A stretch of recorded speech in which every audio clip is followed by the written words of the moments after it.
اس وقت یہ ہے کہ اصل نماز یہی ہے، یہ سورہ فاتحہ۔ چنانچہ میں آپ کو حدیث سنا رہا ہوں جو صحیح بخاری میں بھی ہے، صحیح مسلم میں بھی ہے، جامع ترمذی میں بھی ہے، سنن ابی داؤد میں بھی ہے، سنن نسائی میں بھی ہے، اور بہت سی کتابوں موجود ہے۔ اور یہ عن عبادہ بن صامت رضی اللہ تعالی عنہ، حضرت عبادہ بن صامت سے ہے مرفوعا کہ حضور نے فرمایا لا صلاۃ لمن لم یقرأ بفاتحۃ الکتاب، اس شخص کی کوئی نماز نہیں ہے جس نے کہ سورہ فاتحہ کی تلاوت نہیں کی۔ اب اس سے ہمارے ہاں ایک بڑا اختلاف پیدا ہوا، وہ نوٹ کر لیجئے۔ ایک رائے یہ ہے آپ اگر علیحدہ نماز پڑھ رہے ہیں تو ظاہر بات ہے کہ آپ کو ہر رکعت میں خود پڑھنی ہی پڑھنی ہے سورہ فاتحہ۔ جب باجماعت پڑھ رہے ہیں اب کیا شکل؟ امام پڑھ رہا ہے سورہ فاتحہ تو کیا مقتدی کو بھی پڑھنی چاہیے؟ اس حدیث میں جو الفاظ کی شدت ہے اس کی بنا پر رجحان یہ ہوتا ہے کہ یقیناً اس صورت میں ہر شخص کو لا صلاۃ لمن لم یقرأ بفاتحۃ الکتاب، جس نے کہ فاتحہ کی تلاوت نہیں کی، قرأت نہیں کی، اس کی کوئی نماز ہی نہیں۔ تو یہ موقف ہے امام شافعی کا، یہی مسلک ہے ہمارے اہل حدیث بھائیوں کا کہ آپ چاہے اکیلے نماز پڑھ رہے ہو، چاہے امام کے پیچھے پڑھ رہے ہو، اور چاہے امام جو ہے وہ جہری رکعت پڑھا رہا ہے اور چاہے سری رکعت پڑھا رہا ہے۔ خاموشی والی رکعت سورہ آپ کو معلوم ہے کہ نماز جو ظہر اور عصر کی ہے تو چاروں رکعتیں جو ہے وہ سری ہے، مغرب کے اندر آ کر دو جہری ہیں ایک سری ہے، عشاء میں آ کر دو جہری ہیں دو سری ہیں، سورہ اور نماز فجر کے اندر دونوں جو ہیں وہ جہری ہیں۔ تو چاہے جہری ہو چاہے سری ہو، آپ کو بھی لازماً جو مقتدی ہے اسے بھی سورہ فاتحہ پڑھنی ہوگی۔ اب اس کے لیے انہوں نے یہ طریقہ جو ہے تلقین کیا ہے کہ امام تیزی سے نہ پڑھے، رک رک کر پڑھے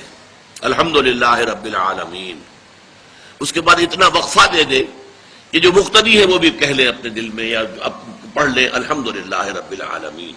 الرحمن الرحیم۔ تو یہ رک رک کر پڑھنا، خاص طور پر اگر آپ کو موقع ہوا ہو کسی اہل حدیث امام کی امامت میں نماز ادا کرنے کا تو آپ دیکھیں گے کہ بڑا فرق ہے۔ ہمارے جو حنفی امام الحمدللہ رب العالمین الرحمن الرحیم مالک یوم الدین ایاک نعبد و ایاک نستعین، چار آیتیں جو ہیں وہ بھی ایک ساتھ میں پڑھ جائیں گے، لیکن یہ کہ عام طور پر جو اہل حدیث حضرات ہیں وہ رک رک کر ٹھہر ٹھہر کر پڑھتے ہیں، ترتیل کے انداز میں پڑھتے ہیں۔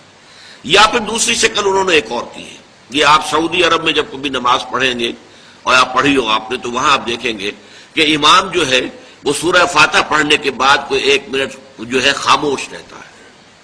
تاکہ آپ اب جو مقتدی ہیں وہ اس وقفے میں وہ اب سورہ فاتحہ پڑھ لیں، پھر وہ قرات کرے گا، کوئی اور آیات اس نے شامل کرنی ہے تو بعد میں شروع کرے گا، درمیان میں وقفہ ہوگا۔ لیکن ایک مسلک یہ ہے، اور یہ مسلک جو ہے یہ در حقیقت قرآن مجید کی ایک آیت کے اوپر مبنی ہے۔ سورہ اعراف کے آخر میں فرمایا گیا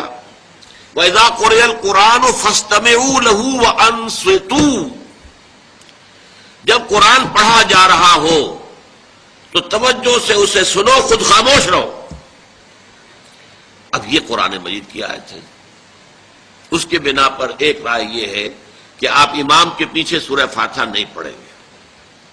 پڑھا جا رہا ہے سنو اس کو، خود خاموش رہو۔ اور اس کے لیے وہ دلیل دیتے ہیں کہ یہ شکل ایک وفد کی سی ہے، جیسے کسی بڑی شخصیت کے پاس اگر آپ کا کوئی وفد جاتا ہے، 8-10 افراد ہیں،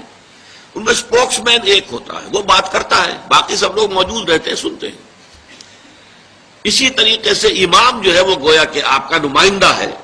اور وہ پڑھ رہا ہے الحمدللہ رب العالمین الرحمن الرحیم مالک یوم الدین، تو امام کی قرات ہی آپ کی بھی قرات ہو گئی۔ گویا کہ اس آیت سے، اس حدیث سے اختلاف نہیں ہے، اس کی تعبیر سے اختلاف ہے کہ امام کا قرات کر لینا در حقیقت مقتدیوں کی طرف سے بھی قرات ہے۔ اس میں جو حنفی مسلک ہے وہ بہت سخت ہے، اور وہ یہ ہے کہ چاہے سری نماز ہو اور چاہے جہری ہو، ہر کسی بھی حالت میں مقتدی جو ہے وہ سورہ فاتحہ نہیں پڑھے گا۔ اب اس میں ذرا سا سوال پیدا ہوتا ہے کہ جہری رکعت میں تو اس آیت کا اطلاق ہو جائے گا کہ وَإِذَا قُرِئَ الْقُرْآنُ فَاسْتَمِعُوا لَهُ وَأَنصِتُوا،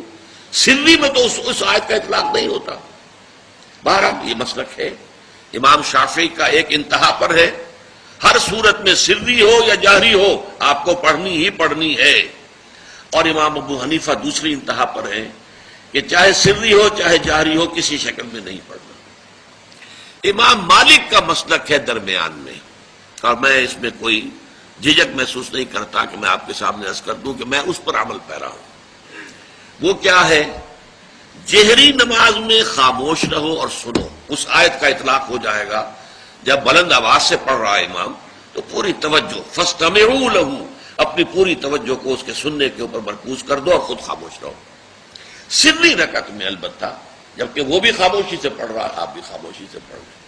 بہرحال ان چیزوں میں نے یہ سب کو بیان کیا ہے، تو اس سے جو میرا مقصود ہے وہ یہ ہے کہ معلوم ہو جائے کہ اس میں کوئی بڑی بنیادی بات نہیں ہے، نہ یہ کہ جو حنفی ہیں وہ اس حدیث کا انکار کرتے ہوں کہ لا صلاۃ لمن لم یقرأ بفاتحۃ الکتاب، کیسے وہ انکار کریں گے؟ اور نہ ہی کوئی جو حنبلی ہے یا اہل حدیث ہے وہ قرآن کی اس آیت کا اختلاف جو ہے وہ اختلاف کر سکتا ہے کہ اذا قرئ القرآن فاستمعوا لہ وانصتوا، لیکن یہ کہ اس کے پھر اس سے جو احکام کا استنباط ہے اس میں اختلاف ہو جاتا ہے، تو اس کو نہیں سمجھنا چاہیے کہ یہ کوئی بہت بڑی اہمیت والی بات ہے۔